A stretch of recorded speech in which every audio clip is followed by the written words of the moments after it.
உங்களை விழா பேருரையாற்ற பலத்த கைகோசத்தோடு அன்போடு வரவேற்கிறோம்.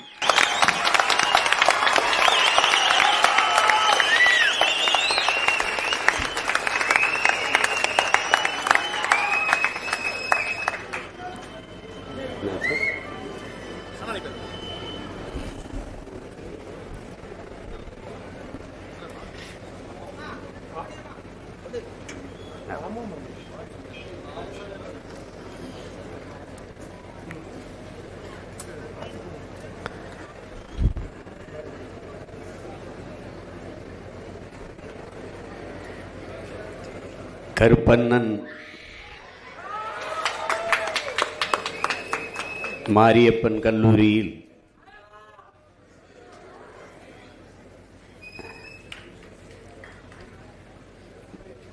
உணர்வு எழுச்சியோடு நடந்து கொண்டிருக்கிற நம்முடைய தாத்தா பெருந்தலைவர் காமராஜர் அவர்களினுடைய பிறந்த நாள் விழாவினை மிகச் சிறப்பாக ஒருங்கிணைத்து நடத்தி கொண்டிருக்கிற என்னுடைய போற்றுதற்கும் வணக்கத்திற்கும் உரிய கல்லூரியினுடைய தாளாளர், செயலாளர் MK பழனிசாமி அவர்களே, போற்றுதற்குரிய இணை செயலாளர் செந்தில்குமார் அவர்களே, பெருமதிப்பிற்குரிய தலைவர் அப்பாத்துரை அவர்களே,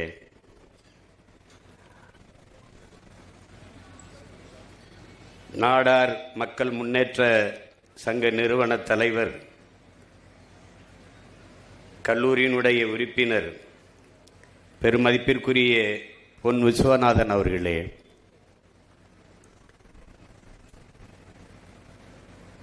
முனைவர்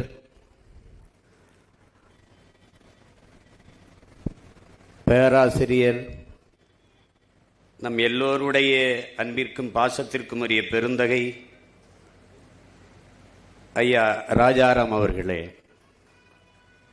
மேனாள் சிறைத்துறை துணைத் தலைவர், நம்முடைய அன்பிற்கும் பாசத்திற்கும் உரிய கருப்பண்ணன் DIG அவர்களே,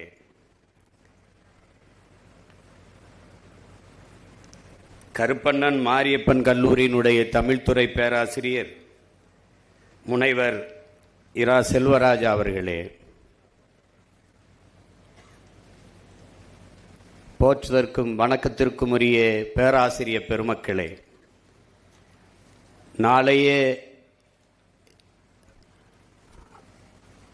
நாட்டின் நம்பிக்கைகளாக இருக்கக்கூடிய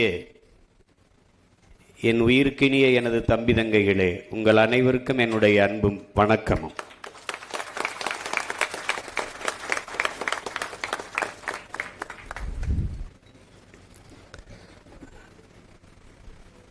பெருந்தலைவர் பெருவிழாவிலே பேசிய நம்முடைய பெருமகனார் ராஜாராம் அவர்கள் நிறைய அரிய செய்திகளை நமக்கு அறிய தந்தார்கள்.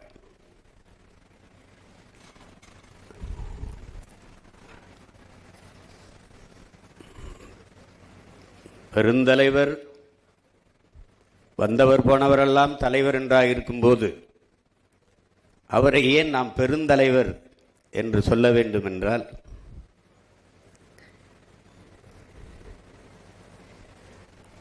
இதுவரை இந்த நிலம் கண்டிராத ஒரு மகத்தான மக்கள் தலைவன் நம்முடைய தாத்தா பெருந்தலைவர் காமராஜர் அவர்கள். எப்பாடுபட்டாவது பதவிக்கு வர வேண்டும் என்று துடிக்கிறவர்களுக்கு மத்தியில் இருந்த பதவியை இளையோருக்கு வெளிவிட்டு விலகிய தலைவன் இந்திய வரலாற்றிலே நம்முடைய தாத்தா பெருந்தலைவர் காமராஜர் அவர்கள் தான்.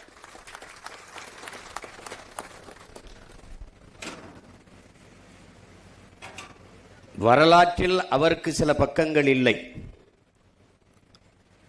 வரலாறு முழுக்கவே அவர் பக்கம்தான். காமராஜ் என்பது ஒரு பெயர் சொல்லல்ல, அது தமிழ் பேரினத்தின் அரசியல் சரித்திரம் என்பதை என் அன்பு பிள்ளைகள் அறிய வேண்டும்.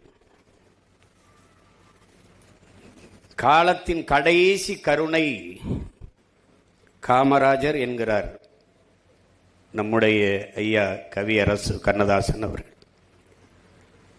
அப்படித்தான் என்ன தோணுகிறது, இத்தனை ஆண்டுகளில் அவரை போல ஒரு தலைவர் எவரும் வந்துவிட மாட்டாரா என்று நாம் இன்னும் ஏங்கி நிற்கிற நிலையில்தான் நாடு மக்களும் நிற்கிறோம்.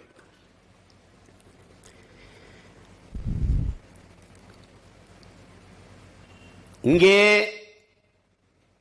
ஒரு பேரவலம் நிகழ்ந்து விட்டது பெருமக்களே, என் அன்பு தம்பி தங்கையில அருமை பிள்ளைகளே. இங்கே மாணவர்கள் கிளர்ச்சியில், இந்தி திணிப்புக்கு எதிராக மாணவர்கள் கிளர்ச்சியில் ஏற்பட்ட அரசியல் புரட்சியில் அதிகாரத்திற்கு வந்தவர்கள் இதுபோல இன்னொரு மாணவர் கிளர்ச்சி இந்த மண்ணில் நிகழ்ந்துவிடக்கூடாது என்பதற்காக மாணவர்கள் அரசியல் பேசக்கூடாது என்று கொண்டு வந்தார். இறை வழிபாட்டை விமர்சித்த இவர்கள் திரை வழிபாட்டை போற்றினார்கள். கடவுளை விமர்சித்தவர்கள் கதாநாயகனை போற்றினார்கள். எந்த பள்ளி கல்லூரி விழாக்களிலும் அரசு விழாக்களிலும் ஆன்றோர்கள் சான்றோர்கள் அறிவார்ந்த பெருமக்களை மேடையேற்றுவதற்கு பதிலாக திரைப்பட நடிகர்கள், திரைப்பட இயக்குனர்கள், திரைப்பட நடிகைகள், கதாசிரியர்கள் இவர்களை ஏற்றி ஏற்றி பேச வைத்து ஓ இதுதான் ஆக பெரும் புகழ் போல இருக்கிறது, இதுதான் உச்சம் போல இருக்கிறது என்று உள்ளத்தில் விதைத்து இன்று சினிமாவே ஒரு சித்தாந்தமாக மாறி நிற்கிறது. பேரவலம் நிகழ்ந்து விட்டது. வரலாற்றில் தெளிவு வராத எந்த இனமும் எழுச்சி பெற முடியாது என்கிறார் லெனின். வரலாற்றை மறந்துவிட்ட ஒரு இனம் சுடுகாட்டில் இறந்து கிடக்கிற பிணம் என்கிறான் ஹோசிமி. வரலாற்றை படிக்க முடியாதவன், வரலாற்றை படிக்காதவன் வரலாற்றை படைக்கவே முடியாது என்கிறார் அண்ணல் அம்பேத்கர். ஆனால் இந்த இனத்திற்கு வரலாறை கற்பிக்கப்படாதனால் தான் தகராறு, பிரச்சனை. எதற்காக கல்லூரியிலே பெருந்தலைவரை பற்றி, காமராஜரை பற்றி பேச வேண்டும்? காமராஜரை கற்காமல், கக்கனை கற்காமல், ஜீவானந்தம் சிங்காரவேலரை கற்காமல், முத்துராமலிங்க தேவர் என்கிற தாத்தனை கற்காமல், செக்கிழுத்த செம்மல் நம்முடைய பாட்டன் வஉசியை படிக்காமல், அயோத்திதாசர் ரெட்டமலை சீனிவாசன் போன்ற ஆளுமைகளை நம் தாத்தாக்களை முன்னவர்களை படிக்காமல் எப்படி ஒரு இனம் எழுச்சி வரும், தெளிவு வரும்? எப்படி வாழும்? அது வரலாற்றை கையில் எடுத்த இனங்கள் எல்லாம் உயிர்ப்போடு இருக்கிறது என்கிறார்கள். என் அன்பு பிள்ளைகளே, வீரர்களை பெற்ற இனம்தான், வீர மக்களை பெற்ற இனம்தான் வாழ்ந்திருக்கிறது. இதுதான் வரலாறுங்கும். வீரர்களை பெறாத இனம் அடிமைப்பட்டு வீழும், அழியும்.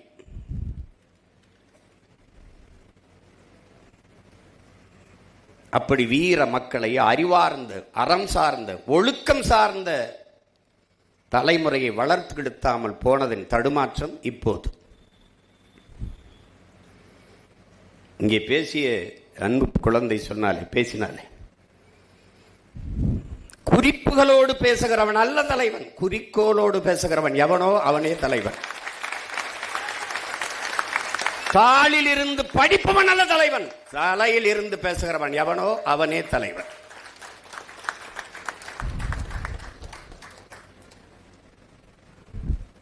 இந்த நாட்டில்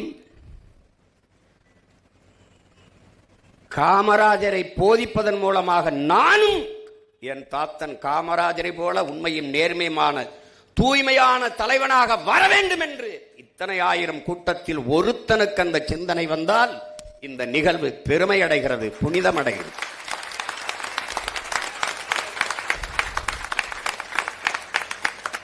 இது சினிமா கதையல்ல, வசனமல்ல என் உடன் பிறந்தார்களே.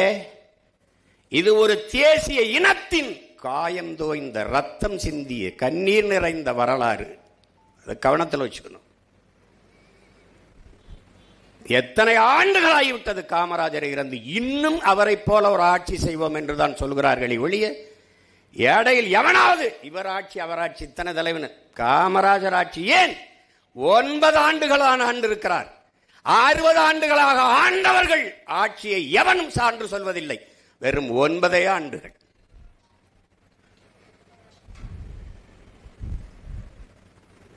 தனக்கென்று ஒரு துணையை கூட கட்டாதவன் தான் இந்த தமிழ் இனத்திற்கென்று பல அணைகளை கட்டினார். இவர்கள் பல துணைகளை கட்டி வாழ்ந்தார்களே வெளியே ஒரு அணையை கூட கட்டவில்லை. மணிமுத்தாறில் ஒரு அணை, வைகையில் ஒரு அணை, வெண்ணாறில் அணை, எத்தனை அணைகள், ஆலியார் அணை. ஒன்றொன்றும் ஒரு மனிதன் 9 ஆண்டுகளுக்குள் இவ்வளவு சாதித்து விட்டாரா என்று எண்ணுவீர்கள். கல்வி கந்திறந்த காமராஜர் சொல்றாங்க, எழுத்தறிவித்தவன் இறைவன் என்றால் நம்முடைய எழுத்தறிவித்த இறைவன் நம்முடைய தாத்தன் பெருந்தலைவன் காமராஜ் என்பதை தமிழ் இளம் தலைமுறையினர் நினைவில் வைத்துக் கொள்ள வேண்டும். ஏடெடுத்து படிக்கிற நாட்டில் ஏடெடுத்து படிக்கிற ஒவ்வொரு மாணவ பிள்ளைகளும் நன்றியோடு நினைக்க வேண்டிய ஒரே மகன் பெருந்தலைவன் காமராஜ் மட்டும்தான்.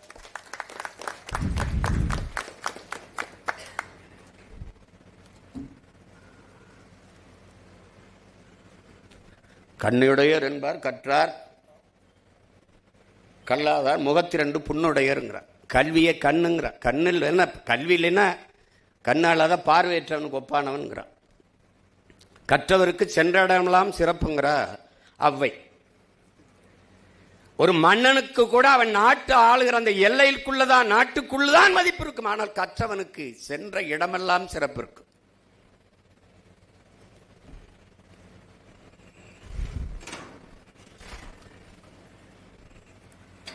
நீங்க யோசிச்சு பாருங்க. இங்க பேசினாங்க, இவர் கூட பேசினார், நம்ம தம்பி கூட, சூர்யா உதயசூரியன். கல்வி சிறந்த தமிழ்நாடு என்று பாரதி பாடினான். அவன் பாடி இறந்து 26 ஆண்டுகள் கழிச்சு தான் நாடே விடுதலை அடையுது. அதுக்கு பிறகுதான் தாத்தை முதலமைச்சராக ஆகிறான். அவன் வந்துதான் கல்வியில சிறக்குது. பாருங்க, எல்லாம் சொல்லிட்டாங்க எப்படி எல்லாம் படிக்க வச்சாரு, நம்மளை கல்வி கற்க வச்சாரு. கல்வியின் அவசியம் பாருங்க. அவன் ஏன் மகத்தான மாமனிதனா இருக்கிறான் பாருங்க. மனித மாண்பு என்னன்னா, மனிதனுடைய இயல்பான குணம் என்னன்னா, எனக்கு கிடைக்காதது இந்த உலகத்தில் எவனுக்கும் கிடைக்கூடாது. இப்படிதான் எல்லா பேரும் சிந்திப்பான். அப்படித்தானே சிந்திப்பான். எனக்கு 2 கண்ணும் போனாலும் பரவாயில்ல, என் எதிரிக்கு அந்த அயோக்கிய பேருக்கு 1 கண்ணாவது போயிடணும், இப்படிதான் நினைப்பான்.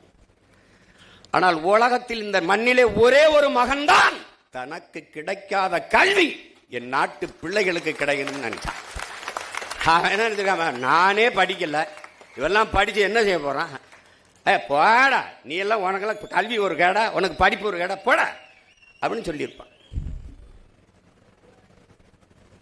அப்படித்தானே? கல்வி மறுக்கப்பட்ட சமூகம் பல ஆயிரம் ஆண்டுகளான எத்தனை மன்னவர்கள், எத்தனை முன்னவர்கள், எவ்வளவு ஜமீன் திவான்கள், அப்பவெல்லாம் நமக்கு வந்து சேராத கல்வி ஒரு எளிய மகன், ஒரு சாதாரண மகன், அவன் வந்துதான் நமக்கு வந்தது.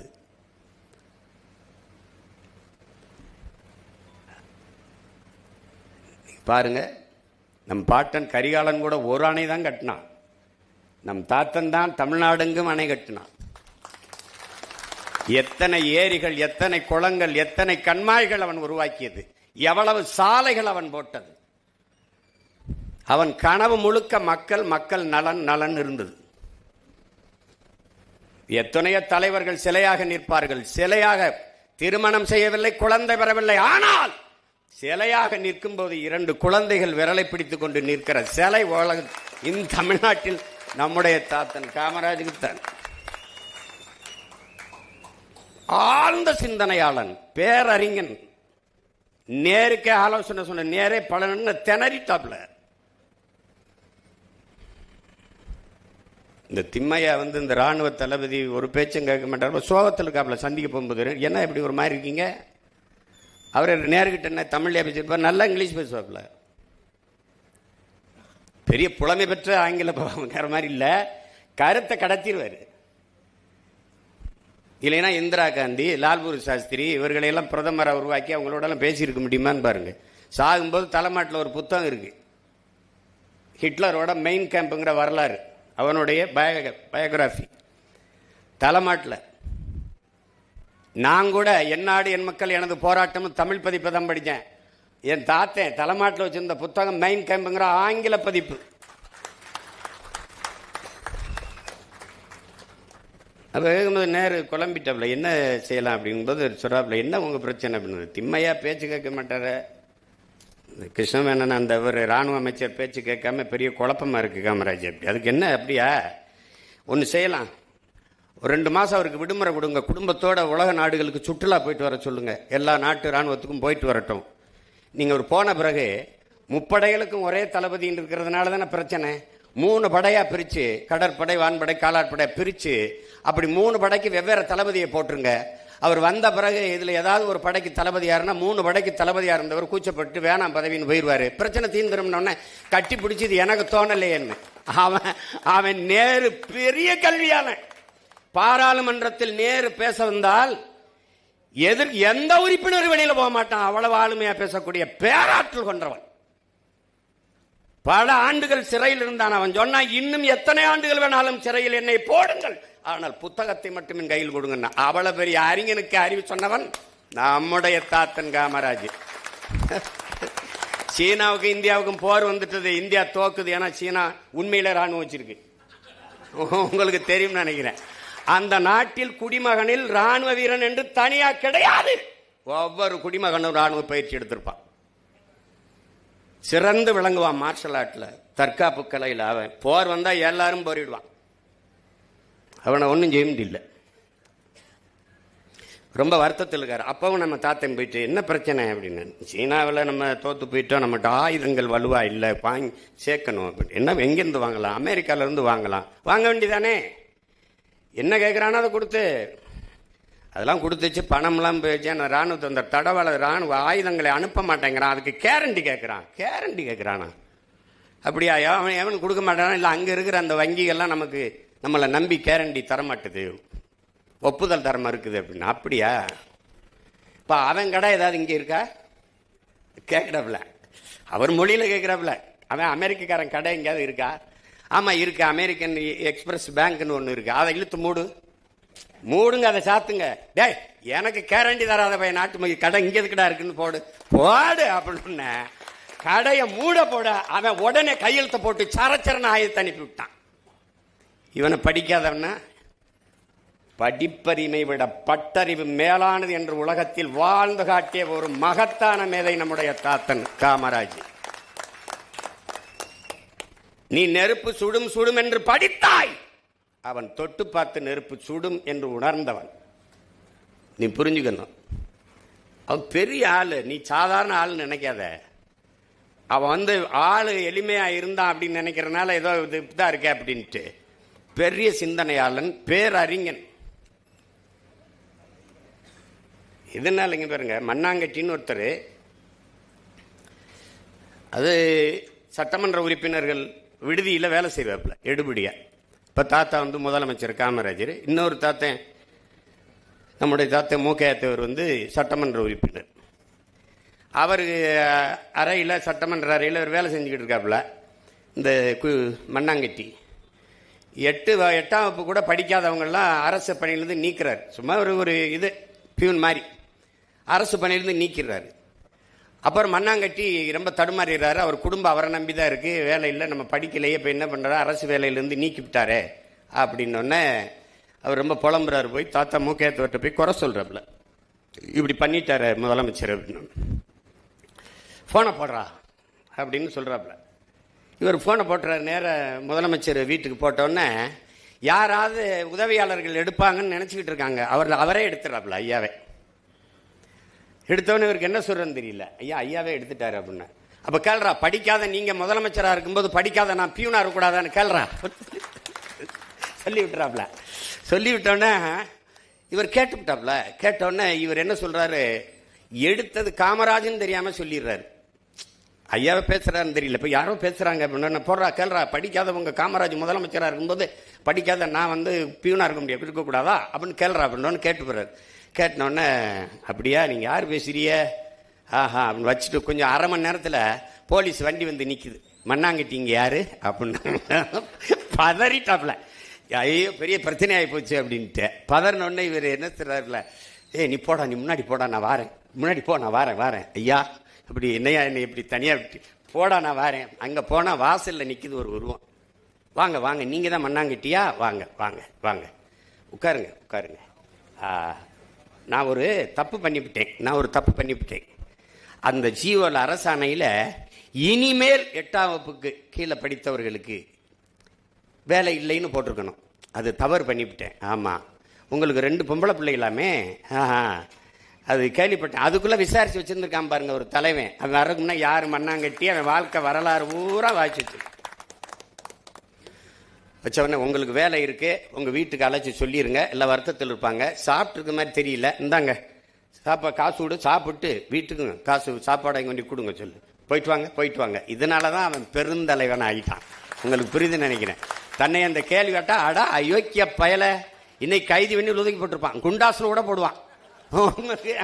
உங்களுக்கு புரியுதுல்ல? இவன் தான் பாருங்க, சொந்த நாட்டில் ஓட்டு கேட்க வரும்போது ஒருத்தனையும் குட்டி வர்றதில்ல, சும்மா வர்றது. இப்போ அப்படி வர்றதில்லை, எல்லாம் பாதுகாப்பாக இது போட்டுக்கிட்டு வர்றாங்க, எல்லாம் பண்ணுறாங்க. சாதாரணமாக இருப்பான். முதலமைச்சரான ஒய் பிரிவு, இசட்டு பிரிவு, புரோட்டாக்கால், ஆட்டுக்கால்லாம் கேட்டுட்டு இருப்பான். நம்ம ஆளுக்கு முன்னாடி ஒரு வண்டி ஓடுது, வங்கின்னு, ஏது என்ன சத்தம் கேட்குறாப்புல, ஐயா போலீஸ் பாதுகாப்புன்னு. ஏன் நிறுத்த சொல்லு, இங்கே வாப்பா, வண்டியை கொண்டு வாப்பா. நான் என்ன செத்தா போயிட்டேன், முன்னாடி சங்குதிக்கிட்டு போகிறேன், இங்கே வாப்பா. இல்லையா பாதுகாப்பு, என்னையா பாகிஸ்தான்லையா போகிறேன், சொந்த நாட்டில் போகிறேன், போப்பா, தெண்ட செலவு கொண்டு போய் நிறுத்துப்பா போப்பா அப்படின்னு. அவன் தலைவன். ஒரு தலைவனே தன் உயிருக்கு பயந்தா நாட்டு மக்களை யாரா காப்பாத்துறது? நான் என்கிட்ட கேட்பாங்க, உங்களுக்கு பாதுகாப்பு, நான் தாண்டா அந்த நாட்டுக்கே பாதுகாப்பு, எனக்கு எதுக்குடா பாதுகாப்பு? என் மக்களுக்கு யாரா பாதுகாப்பாப்போ? யார் என்னை கொல்லுவா? பாருங்க, இப்படி வாழ்ந்த ஒரு தலைவர், இப்படிலாம் வாழ்ந்திருப்பாரா ஒருத்தன்? நீங்க கற்பனை கூட செய்ய முடியாது. உட்கார்ந்து ஒரு கதாசிரியன் திரைக்கதை எழுதினா கூட இவ்வளவு இப்படி ஒரு கதாநாயகனை நீங்க உருவாக்க முடியாது. அப்படி வாழ்ந்து காட்டிட்டவன். ஒரு 2 நிகழ்வு இல்ல, பேசிக்கிட்டே இருக்கலாம். உங்களுக்கு பசி நேரம் ஆயிடுச்சு. நீங்க இன்னொன்னு கவனிக்கணும், ஒரு எப்படிப்பட்ட ஆள்னு பாருங்க, எவ்வளவு நகைச்சுவையான ஆள்னு பாருங்க. ஒரு இதுக்கு போறாப்புல, திருவண்ணாமலையில் தெல்லூர்னு ஒரு இடத்துல கூட்டம் நடக்குது. பொதுக்கூட்டத்தில் பேசிட்டு இருக்கிறப்பல பேச ஆரம்பிக்கிறாரு. எனக்கு பல தடவை இப்படி பழி வாங்கியிருக்காங்க, மைக்கு சொதப்புது. அது நம்ம 100 கூட்டம் பேசுகிற இடத்துல 2வது இதில் தொண்டையை பிடிச்சிக்கிறோம். அப்புறம் கரபுரன்னு ஐயா எம்ஆர்றத மாதிரி பேசிட்டு இருக்கணும். இவர் என்ன பண்ணுறாரு, மைக்கு, யாரு நீயா, இங்கே வா, என்ன இப்படி மைக்கை வச்சிருக்க, இங்கே வா, இந்த ஆள் மைக் சரியில்லை, இனிமேல் யாராவது இவன்ட்ட மைக் செட் எடுக்காதீங்க, மேடை இல்லை தரப்புல மைக் செட் எடுக்காதியப்பா அப்படின்னு. அந்த ஆள் பதறி போய், ஆத்தாடி ஐயாவுக்கு இப்படி சுதப்பிருச்சுன்னு அவசரமாக சரி செஞ்சு இது பண்ணோடனே மறுபடியும் பேசுகிறாப்புல. கொஞ்சம் நல்லா பேசிருச்சு. பேசி முடிச்சோடனே அவர் மூஞ்சி பார்க்குறாரு, பரிதாபம் வந்தோடனே, இங்கே வாண்ணே மேடைக்கு வா, அப்படி வா. இந்த ஆள் பாருங்க கெட்டிக்காரன், சிறாவில் பாருங்க, பேசாத மைக்க கூட பேச வச்சுட்டான் பத்தியலா. அதனால இனிமே இவரே கூப்பிடுங்க, எல்லாத்துக்கும் இவர் மைக் செட்டை எடுங்கன்றாப்ல. பாதிக்கப்பட்டுருவானா? உங்களுக்கு புரியுதா? அப்படி பாதிக்கப்பட்டுருவானா? எப்படி மண்ணாங்கட்டிக்கோ அப்படி. அப்புறம் ஒரு இதுக்கு போகிறாப்புல, இங்கே தான் இது தஞ்சாவூருக்கு சுற்றி பார்த்துட்டு வராப்புல. தஞ்சாவூர் பயணம் போயிட்டு வரும்போது ஒரு பழங்கால கோயில், அந்த கோயில் நல்லா கட்டியிருக்கு, பழங்கால கோயில். எத்தனை ஆண்டுகளுக்கு முன்னாடி கட்டினதுன்னு தெரியல யாருக்கும், யார் கட்டியிருப்பான்னு தெரியல. அப்போ நிற்கிற அதிகாரிகள்ட்டெல்லாம் கேட்குறாரு, இது யார் கட்டியிருப்பா, கட்டினது ஏதாவது அடையாளம் இருக்கா, கல்வெட்டில் ஏதாவது பேர் இருக்கானா? அதிகாரிகளுக்கு தெரியல, உள்ளூர்காரனுக்கு தெரியல, ரொம்ப நாள் வாழ்ந்தவனுக்கும் தெரியல, எவனுக்கும் தெரியல. இவ்வளவு காலமாக இருக்கிற இவ்வளோ பெரிய கோயிலை கட்டினவன் பேர் தெரியல, 1 மாதம் கூட ஒழுங்காக எரியாத அந்த டீப் லைட்டுக்கு உபயம் யாருன்னு எழுதி வச்சிருக்கான். 1 மாதம் கூட ஒழுங்காக எரியாது. அது இந்த டியூப் லைட்டை போட்டவன் பேர் எழுதி வச்சிருப்பான். புரியுதா அவங்களுக்கு? அன்னைக்கு இத்தனை அணைகளை கட்டினவன் நம்ம தாத்தன் ஒரு இடத்துல காமராஜ் கட்டியதுன்னு போடல. இன்னைக்கு கக்கூஸ் கட்டின பேர் கூட இருக்கு. அது பார்த்தீங்களா? ஐயா ஐயா, நீங்க சென்னை வண்ணாரப்பேட்டையில் கூட்டம் நடக்குது. மேடையில் பேசிட்டு திரும்பி வராங்க ஐயா. வரும்போது நடுவன் தொடர் வண்டி நிலையம், அது சென்ட்ரல் ரயில்வே ஸ்டேஷன் பக்கத்தில் வண்டி போகுது. ஏன் இந்த பக்கம் தான் திருப்புற, வண்டியை எங்கே கொண்டு போற அப்படின்னா, அது வேகமாக ஓடி போய் விக்டோரியா நினைவரங்கத்திட்ட மெமரி ஹால்கிட்ட போய் போகுது, திரும்பி போகுது நிற்கும்போது, ஏன் இந்த பக்கமாக சுற்றி வர, நீ போக்குவரத்து விதியை தானே பின்பற்றிருக்கணும். ஐயா இரவு 10 மணி ஆயிடுச்சுன்னா ஐயா கூட்டம் இருக்காதியா, நம்ம வாட்டுக்கு வேகமாக விறுவிறுன்னு போயிடலாம் இல்லையா. ஆள் இருந்தாலும் இல்லைனாலும் எது போக்குவரத்து விதியோ அதை தான் நீங்கள் கடைப்பிடிக்கணும். முதலமைச்சராக இருக்க நம்மளே கடைப்பிடிக்கலன்னா அப்போ நாடு மக்கள் எப்படி சரியாக கடைப்பிடிப்பான்? இன்னைக்கெல்லாம் முதலமைச்சர் பிள்ளைக்கு நாடு ரோட்டில் ஓட்டப்பந்தயம் வைக்குது, இங்கிட்டு ஓடுது அங்கிட்டு ஓடுது, சைக்கிள் ஓட்டுறாங்க. நான்லாம் படுற பாடு, என் வீட்டு பக்கத்தில் தான் இவங்க எல்லாரும் வீடு இருக்கு. இந்த கிளம்பி வர்றதுக்கு முன்னாடி சாலையில் கயிறை கட்டி போலீஸ் 2000 பேர் நின்றுக்கிட்டு இங்கிட்டு போகாத அங்கிட்டு போகாத. என்னைய பார்த்தோம் நான், ப்ளீஸ் என்ன செய்வான்னு தெரியலையே அப்படின்ட்டு, போய் தொலைங்கடா, என்னத்தையே ஓட்டி தொலைங்கடா. கொடுமை. அப்போலாம் நான் தாத்தனை நினைச்சுப்பேன், இந்த பைத்தியக்கார மாதிரி உனக்கு வாழ தெரியல, என்னத்துக்கு இப்படி இருந்தா நீ கதை சட்டை கட்டிக்கிட்டு சும்மா ஒரு கடைசி வரை சன்னியாசியா வந்து செத்து போனாப்புல. என்ன பண்றது சொல்லுங்க. அப்புறம் எப்படி சிந்திக்கிறாரு பாருங்க. ஒரு பட விழாவுக்கு கூட்டி போயிடுறாங்க, தொடக்க விழாவுக்கு. அவருக்கு போனதில்லை. அவர் ஐயா நடிகர் தலைவர் சிவாஜி மேல இருந்த அன்பெல்லாம் போயிட்டாருன்னு நினைக்கிறேன். அங்கே போயிட்டு, எனக்கு இந்த சினிமானெல்லாம் ஒன்றும் தெரியாதே, கூப்பிட்டாங்கன்னு வந்துட்டேன், கை ராசிக்காரன் அதெல்லாம் நான் ஒரு ராசிக்காரன் இல்லை. கேட்டேன் படத்துக்கு பேர் என்னன்னு, பார்த்தால் பசி தீரும். நாங்கள் பார்த்தா எப்படி பசி தீரும்னு ரொம்ப நேரமாக வரும்போது யோசிச்சுக்கிட்டே வந்தேன். ஆனால் இப்போ தெரியுது, இவ்வளோ பேர் வேலை செய்கிறாங்க, நடிக்கிறாங்க, எடுக்கிற படத்தை நீங்கள்லாம் பார்த்தா அவங்க பசி தீரும்.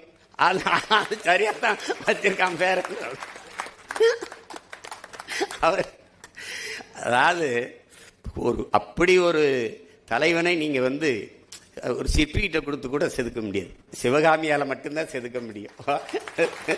குருசாமி சிவகாமியால் தான் செதுக்க முடியும். நீங்கள் அது வந்து சொல்லி முடிக்க முடியாத ஒரு. இதிலிருந்து என்ன நீங்க தெரிஞ்சுக்கணும்னா, ஒரு தலைவன் வந்து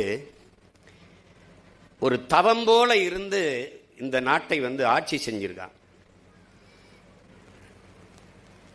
9 ஆண்டுகள்ல இந்த நாட்டை மிகப்பெரிய உயரத்துக்கு கொண்டு போய் சேர்த்திருக்கான். ஆனால் அதுக்கப்புறம் இந்த நாடு ஒரு அங்குலம் கூட இல்லை, ஊழல் இல்லை, லஞ்சம் இல்லை, முறையான நிர்வாகத்தை கொடுத்துருக்கான். அப்போ இவ்வளவு வருவாய் பெருக்கமும் இல்லை நம்மகிட்ட, நல்லா நீங்கள் கவனிக்கணும். ஆனால் முதறிஞர் ராஜாஜி அவர்கள் மூடிய, காசு இல்லைன்னு மூடிய 6000 பள்ளிக்கூடங்களையும் திறந்து, அதற்கு மேலே 14,000 பள்ளிக்கூடங்களை திறந்து நம்மளை எல்லாம் படிக்க வைத்து ஒரு மகத்தான தலைவன் நம்முடைய தாத்தன் பெருந்தலைவர் காமராஜர். அதனால தான் எழுத்தறித்த இறைவன் நம்முடைய தாத்தனுங்கிறான். அத்தா பள்ளிக்கூடம் திறக்கலைன்னா ஐயா ராஜாராம்லாம் ஏது. நான்லாம் அரணையூரில் சிற்றூரில் இருந்த தொடக்கப்பள்ளி அவர் தொடங்கினதான். இன்றைக்கி அந்த பள்ளிக்கூடம் நான் படித்து முடிச்சுட்டு வெளியில் வந்த பிறகு ஓட்டு போடுறதுக்கு மட்டும் வச்சுருந்தாங்க. எப்பாவது சொட்டு மருந்து ஊற்றுறதுக்கு ஒரு கூடார மாதிரி வச்சுருந்தாங்க. இப்போ நான் வந்து சண்டை போட்டு நான் பணம் கொடுத்து கட்டியிருக்கேன். பள்ளிக்கூடம் கட்டிட்டோம், ஆசிரியர் போட சொல்லி பார்க்குறேன், எவனும் போட மாட்டேங்கிறான். இப்போ வாத்தியார் போட முடியல. எப்படி நிலைமை இருக்குது பாருங்க. படிக்கிற பிள்ளைகள் ஒவ்வொரு சிற்றூர்லேயும் ஒரு தொடக்கப்பள்ளி, 3 கிலோமீட்டருக்கு ஒரு உயர்நிலைப்பள்ளி, மேல்நிலைப்பள்ளி, அதுக்கப்புறம் 5 கிலோமீட்டருக்கு ஒரு மேல்நிலைப்பள்ளியை கொண்டு போகணும்னு கொண்டு வந்து படிக்க வச்ச மேதை. அப்புறம் இந்த மதிய உணவு திட்டம், அது காசு இல்லைங்கிறாங்க, எல்லாருமே சொல்கிறாங்க. அந்த அதிகாரிகள் எல்லாருமே சொல்கிறாங்க காசு இல்லை, நம்மகிட்ட அவ்வளோ நிதி வலிமை இல்லை அப்படின்னு. இருக்கிற வரை போடுவோம்னே, இல்லைன்னா நான் ஊரா மடி ஏந்திட்டு போய் பிச்சை எடுத்துக்கிட்டு வரேன் என் பிள்ளைகளை படிக்க வைக்கணும்னே. பெத்த தகப்பங்கூட சொல்லியிருக்க மாட்டான். பிச்சை உயினும் கற்கை நன்றேன்னு சொன்ன கொன்றைவேந்தன் நமக்கு ஞாபகம் வருது. பிச்சை அவன் சொல்லிட்டு போனான், அதை படித்தானா காமராஜன் தெரியாது, ஆனால் அவன் தான் சாதிச்சு காட்டினான். பிச்சை எடுத்துக்கிட்டு வந்தாது என் பிள்ளைகளை படிக்க வைக்கிறேன். மக்கள் இயக்கமா மாத்தினான். விறகு இருக்கிறவன் விறக கொடுத்தான், அரிசி இருக்கிறவன் அரிசியை கொடுத்தான், காசு இருக்கிறவங்க கொஞ்சம் காசை கொடுத்தான். ஒன்றும் இல்லாதவன் வந்து தாய் தந்தை அந்த அக்கா தங்கச்சியை வந்து சமைச்சு போட்டு போயிட்டாங்க. மக்கள் இயக்கமாக மதிய உணவு திட்டத்தை கொண்டு வந்தார். அதை பின்னாடி அதை நிறைய பேர் அது ஐயா எம்ஜிஆர்லாம் வந்து சத்துணவு திட்டம் அப்படிலாம் மாற்றிக்கிட்டார். அவர் சொன்ன மாதிரி, நீங்கள் சொன்ன மாதிரி இலவசம் என்று இந்த நாட்டில் இருந்திருக்க வேண்டியது கல்வி, மருத்துவம், குடிநீர். ஆனால் இன்றைக்கு எது இலவசமாக இருக்குன்னு பாருங்கள். கோயம்புத்தூர்லேருந்து மருத்துவக் கல்லூரியை தொடங்குறதுன்னு 3 பெரிய இந்த பணக்காரங்க கொஞ்சம் பேர் வந்துட்டாங்க. வீட்டு வாசல்லேருந்து என்னென்ன ஐயா அந்த மாதிரி மெடிக்கல் காலேஜ், அதுக்கு என்ன பண்ணணும்? நாங்கள் எல்லாரும் சேர்ந்து ஒரு 20 லட்சம் போடுறோம், நீங்கள் ஒரு 50 லட்சம் போட்டிங்கன்னா 80 லட்சம் போட்டிங்கன்னா ஓஹோ நல்லா வியாபாரம் பார்க்கலாம்னு நினைக்கிறீங்களோ?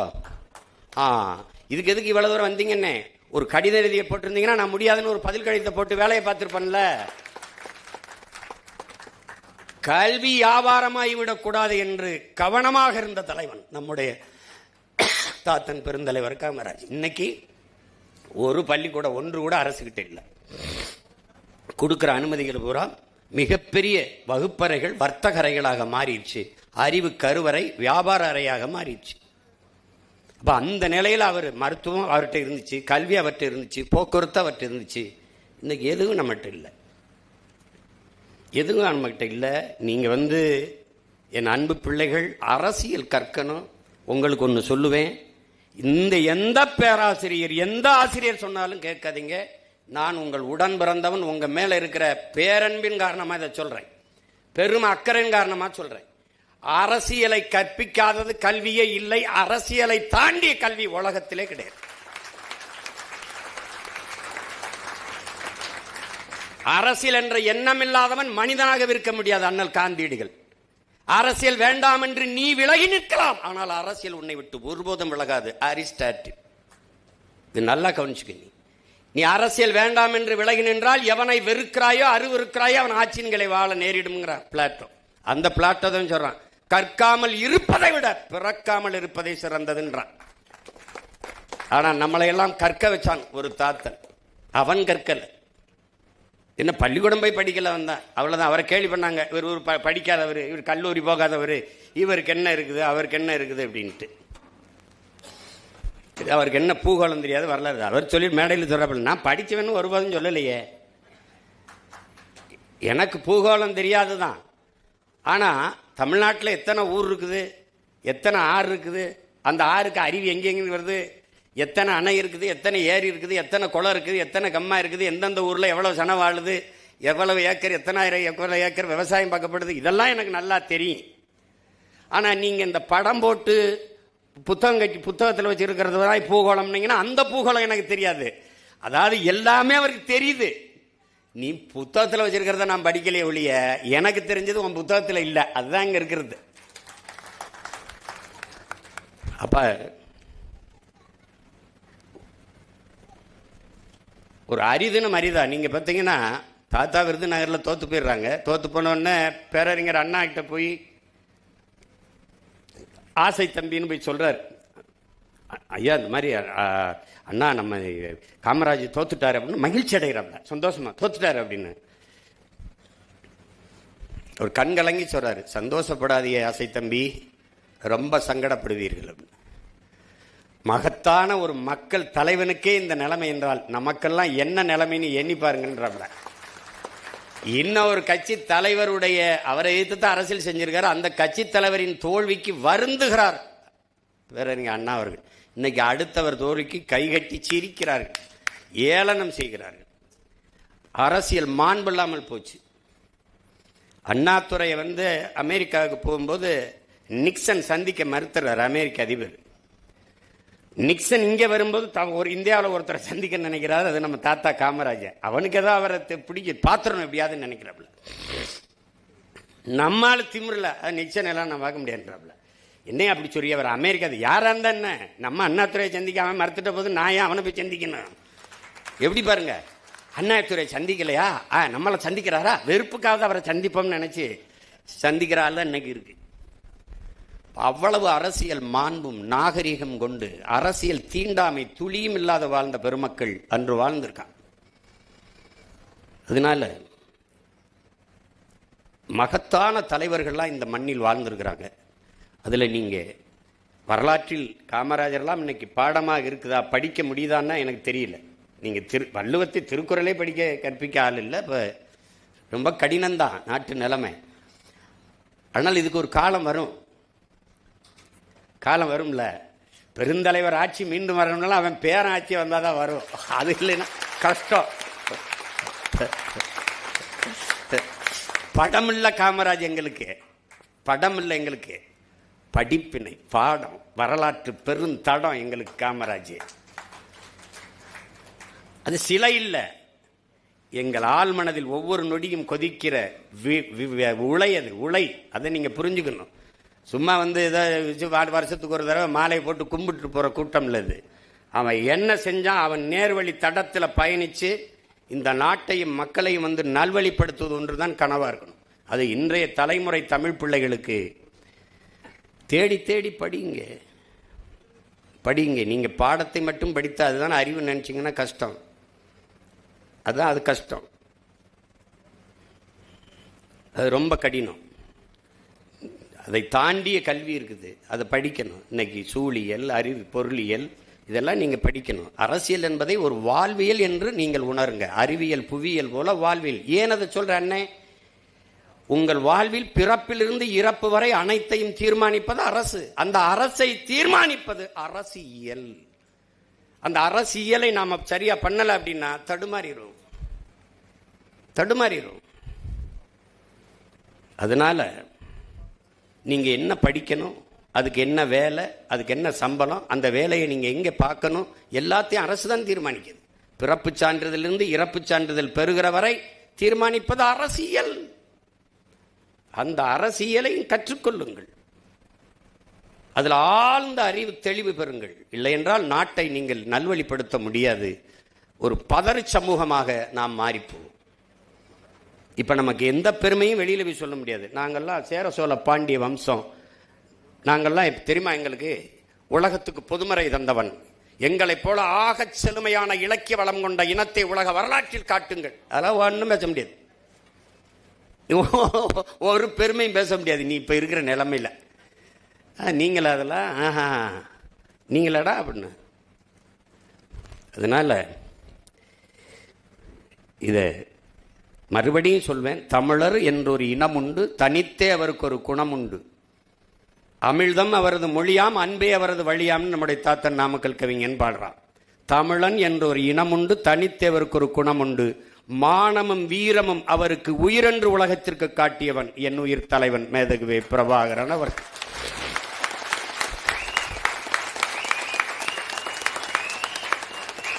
எத்தனையோ நமது முன்னவர்கள் வந்தார்கள், வாளும் வேலுமேந்தி போரிட்டார்கள். அப்போதெல்லாம் உலகம் சென்று சேராத தமிழனின் மானமும் வீரமும் என் உயிர் தலைவன் ஏந்திய துப்பாக்கியில் உலகம் திரும்பி பார்த்தது. சாதாரண மகன், உங்கள் முன்னால் நிற்கிற உங்க உடன் பிறந்தன் சீமானை போல, என் தாத்தன் காமராஜை போல சாதாரண மகன் அவனும். நான் ஒன்னும் மன்னன் இல்லையே, மந்திரி மகன் இல்லையே, கூட்டம் வர்றதுக்கு வான்னு சொன்னா அத்தனை ஓட்டு போடுறதுக்கு. இப்ப பார்த்தாலும் தோற்று போனாலும் 20 லட்சம் மக்கள் வாக்கு செலுத்தி என்னை நிக்க வச்சிருக்கான். அந்த இடத்த விட்டு போகாத. இப்ப கூட எங்க அப்பா இறந்துறாரு. 30 நாள் காரியம், பாரதிராஜா அப்பாவுக்கு காரியம் பண்ணிக்கிட்டு இருக்கேன். பக்கத்தில் ஒரு எங்க அப்பா வயது தோலை தட்டுறாரு, மகனே எவரு 50 பேரோடவாவது நீ உள்ள போயிருவாயின்னு ரொம்ப ஆசைப்பட்டுக்கிட்டு இருந்தேன். நடக்கல, விட்டுறாதரா, இந்த இடைத்தேர்தல நின்னாவது உள்ள போயிரு, நீ போயிரு எப்படியாவது அப்படின்றாப்ல. நான் உறுதியா போயிடுறேன்ப்பான்னு சிரிக்கும் போது பின்னாடி இந்த சிரிப்போட போகணும், நீ இந்த சிரிப்போட போகணும்டா, நீ போயிடுறா.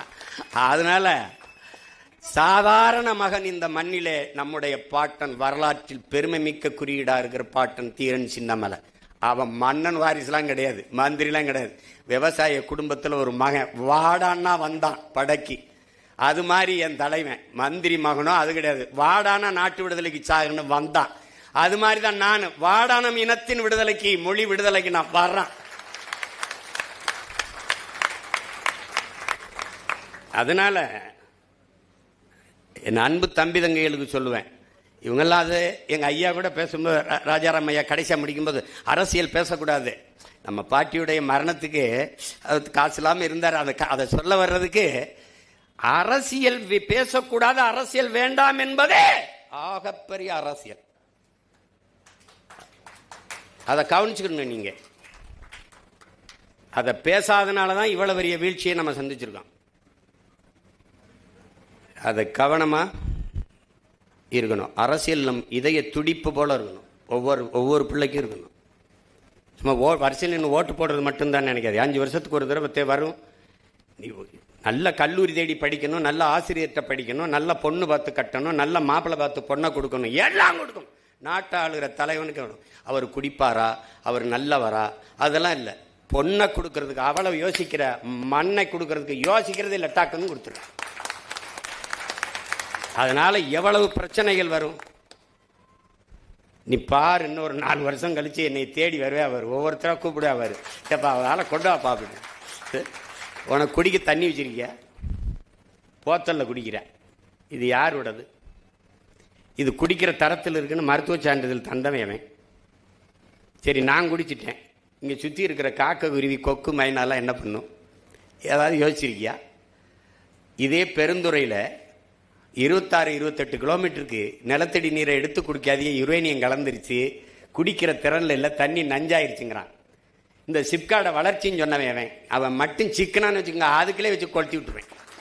இப்போ என்னடா டே, நான் ஒரே ஒரு கேள்வியை உங்ககிட்ட சொல்கிறேன், உங்ககிட்ட கேட்குறேன், உங்கள் அண்ணன் கேட்குறேன்.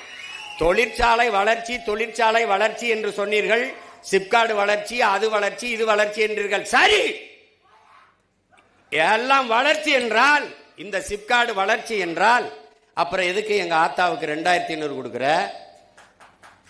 வேலை வாய்ப்பு வரும், எல்லோருக்கும் வேலை வாய்ப்பு வரும் என்றால், வேலை இல்லாத இளைஞனுக்கு எதற்காக 4000 கொடுக்குற?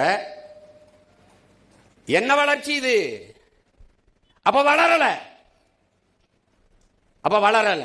நீங்க வந்து இப்ப உங்ககிட்ட கேட்கிறேன், ஜல் ஜீவன் ஒரு திட்டம் வருது, மத்திய அரசு தண்ணி கொடுக்குது. தண்ணியை டெல்லியில இருந்து கொண்டு வருமா, இங்கிருந்து கொண்டு வரும்? இங்கிருந்து தானே எடுத்து கொடுக்கும். ஏன் மண்ணில் இருந்து என் மக்களுக்கு தண்ணி எடுத்து கொடுக்கறதுக்கு நீ எதுக்கு வராங்க? எதுக்கு வர? இந்த சூயஸ்ங்கிறவன் யாரு?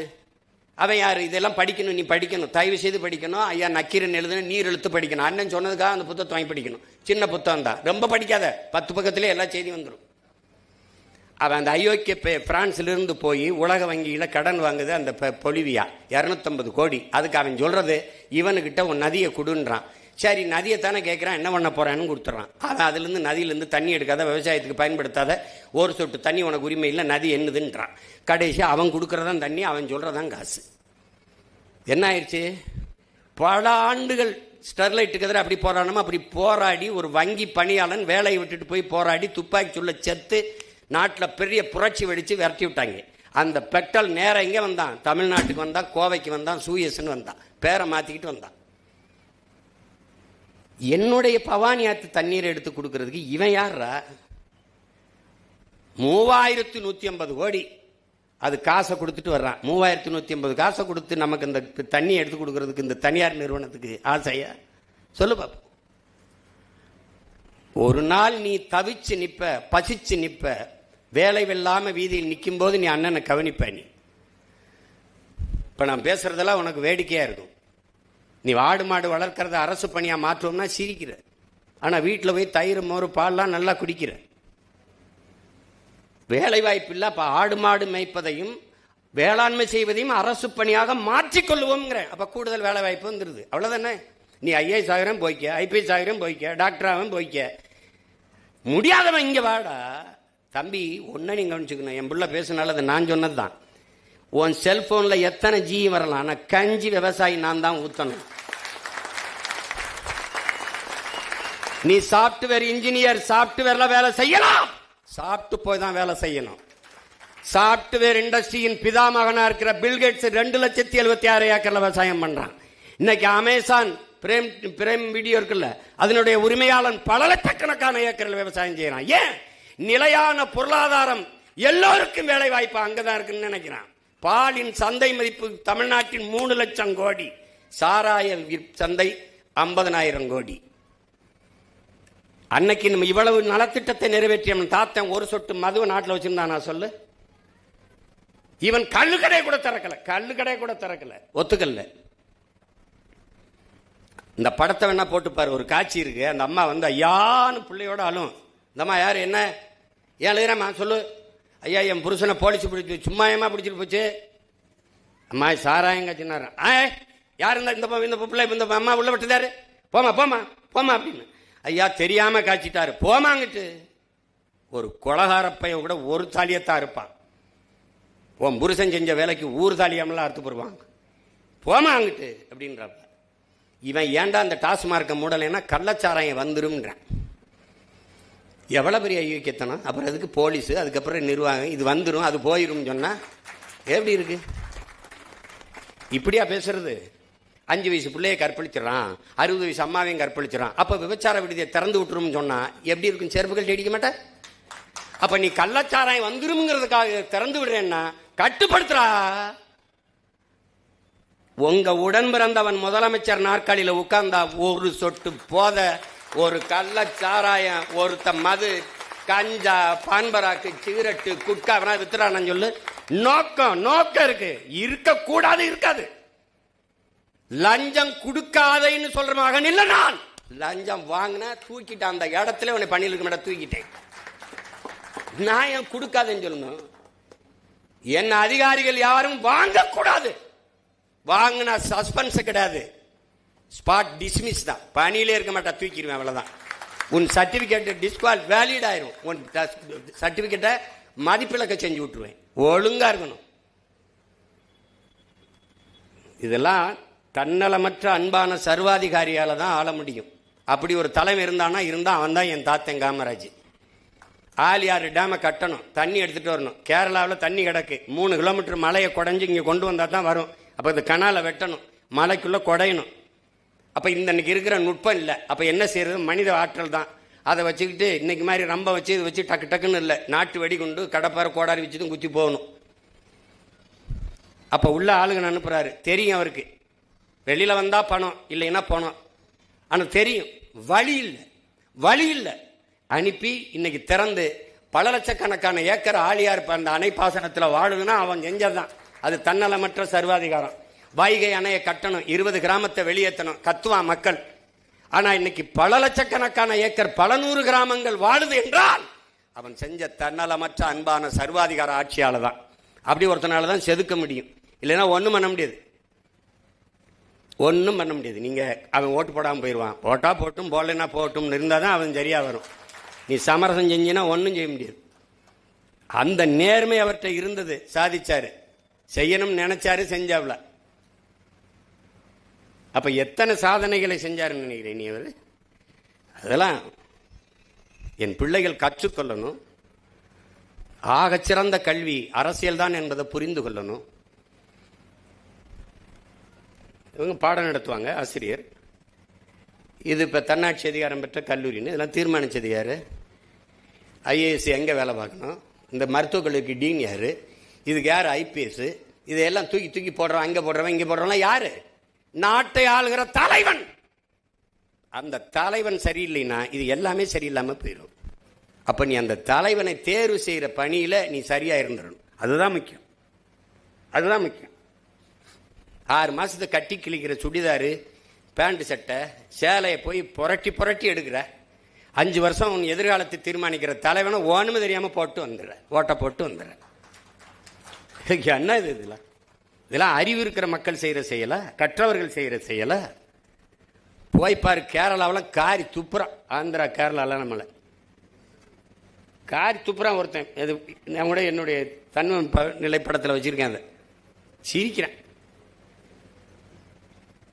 அதனால என் அன்பு பிள்ளைகளுக்கு சொல்லுவேன், ஒரு பெருமைமிக்க விழா இது, ஒரு அரிய வாய்ப்பு உங்களுக்கு. இனிமேலா இந்த நொடியில் இருந்தாவது காமராஜ் யாருன்னு தேடி படிங்க. சின்ன புத்தகங்கள் இருக்கு. இங்கே கூட நம்ம கல்லூரி நிர்வாகத்திலிருந்து கூட அந்த புத்தகங்களை கல்லூரி நூலகத்தில் வைக்கலாம். அதோடு நம்முடைய இன முன்னோர்களின் வரலாறை சிறு முக்கிய செய்திகளை தொகுத்து கொடுக்கலாம். அது சம்பந்தமாக மாணவர்களே பட்டிமன்றம், எப்படி இந்த பச்சை பிள்ளை இப்படி பேசுனா அது மாதிரி பேச வச்சு நம்முடைய பிள்ளைகளை தர்க்க அறிவை, தடையின்றி பேசுகிற ஆற்றலை அதை கொண்டு வரணும். அதை கொண்டு வர்றதுக்கு வளர்த்து எடுக்கணும். அப்படிலாம் நாங்கள்லாம் இல்லைன்னா இன்னைக்கு ஐயா ராஜாராம் மாதிரி எங்கள் நம்ம சிறைத்துறை அதிகாரி மாதிரியான ஆட்கள் எப்படி வந்திருக்க முடியும்? எனக்கெல்லாம் என்ன யாரும் இப்படி பேசணுங்க சொன்னு சொல்லி கொடுத்தாங்களே? ஒன்றும் இல்லை, ஒரு வெறி தான். அதனால் என் அன்பு தம்பி தங்கைகளுக்கு சொல்லுவேன், அருமை உடன் பிறந்தார்களுக்கு சொல்லுவேன், இந்த நாடு உங்களுடையது, என்னுடையதும் கூடத்தான். எப்படி பார்த்தாலும் இந்த நாடு உங்களுடையது. உங்களை நம்பிதான் இந்த நாட்டு மக்களின் எதிர்காலம் ஒப்படைக்கப்பட்டிருக்கிறது என்பதை உணர்ந்து கற்றறிந்த சான்றோர்களாக, அறிஞர்களாக, ஒழுக்கத்தில், நேர்மையில், உண்மையில் சிறந்த பிள்ளைகளாக நீங்கள் வளர்ந்து வர வேண்டும் என்பதுதான் இந்த நிகழ்வின் நோக்கம். அதற்கு சான்றாக வாழ்ந்து காட்டிய ஒரு மகத்தான தலைவனை உங்களுக்கு இந்த பெருவிழாவின் மூலமாக எடுத்து எல்லோரும் பேசியிருக்கிறோம். அதை அறிந்து தெளிந்து என் அன்பு பிள்ளைகள் சிறந்த மாணவர்களாக வர வேண்டும். இங்கே பல போட்டிகளில் பங்கேற்று பரிசு பெற்ற மாணவர்களுக்கெல்லாம் என்னுடைய வாழ்த்துக்கள். நல்லாசிரியர் விருது பெற்ற பேராசிரியர் பெருமக்களுக்கெல்லாம் என்னுடைய அன்பு நிறைந்த வாழ்த்துக்கள். நீண்ட புகழோடு தமிழ் மக்களின் நெஞ்சமெல்லாம் நிறைந்திருக்கட்டும் நம்முடைய பெருந்தலைவரின் புகழ். இந்த நிகழ்வு சிறப்பாக நிகழ உழைத்த எல்லோருக்கும் என்னுடைய அன்பும் வாழ்த்துக்களும். உங்கள் இவ்வளவு நேரம் பசியோடு நீங்கள் கேட்டுக்கொண்டிருந்தமைக்கு என்னுடைய அன்பும் நன்றியும். ஏன்னால் செவிக்கு உணவு இல்லாத போது சிறிது வயிற்றுக்கு வியப்படுங்கிறான். நம்ம தாத்தன் தான் செவிக்கு உணவளித்து வயிற்றுக்கு ஈந்து படிக்க வச்சோம், அவன்தான். அதனால் நீங்கள் இந்த அரிய வாய்ப்பை தந்த கல்லூரியின் நிர்வாகத்திற்கும், அமைதியாக என்னுரை கேட்ட என் உடன் பிறந்தார்கள் அனைவருக்கும் என்னுடைய அன்பும் வாழ்த்துக்களும். புரட்சி வெல்லட்டும். நன்றி, வணக்கம்.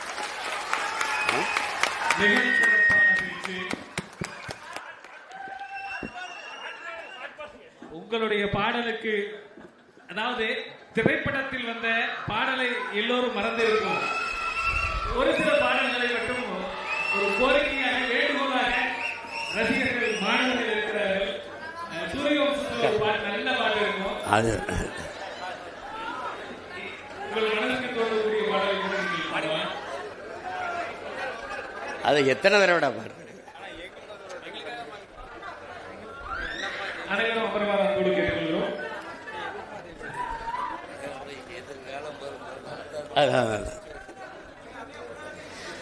மனசெல்லாம் பந்தலிட்டு மல்லிக்கொடியா விட்ட உசுருக்குள் கோயில் கட்டி ஒன்ன கொழு வச்சு கொண்டாடினே. மழை பெஞ்சா தானே மண் வாசம், ஒன்னு நினைச்சாலே பூவாசந்தான். மலமேல் விளக்காய் ஏற்றி வைப்பேன், உன்னை படம் போல் மனசில் ஏற்றி வைப்பேன். இவ்வளவு நேரம் நான் பேசுறது எதுவும் உங்க மனசுல நிக்கல.